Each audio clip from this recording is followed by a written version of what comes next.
Isang matagumpay na operasyon laban sa ilegal na droga ang isinagawa ng pinagsanib na pwersa ng kapulisan na pinangunahan ng Regional Police Drug Unit 1 at sa koordinasyon sa PDEA Regional Office 1 sa Barangay Tilbang, Bayambang, Pangasinan. Nahuli ang regional top priority target sa droga na si alias Alican, leader ng Alican Drug Group. Ang suspect ay may 47 taong gulang, residente ng Bayambang at isang high-value individual ay naaresto matapos ang operasyon sa bisa ng search warrant.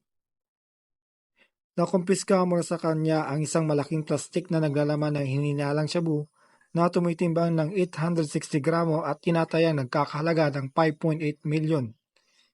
Kasama sa mga nakuha ay isang red backpack, digital na timbangan, mga plastic sachet at isang granada.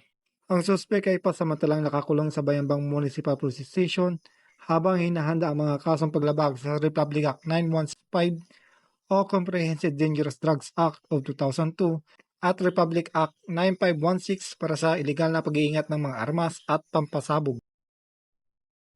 Mula dito sa Ilocos Region, ako ang iyong PNN Correspondent Police Staff Sergeant Marvin J. Romero, alagad ng batas, taga-taguyod ng Balitang Pulis.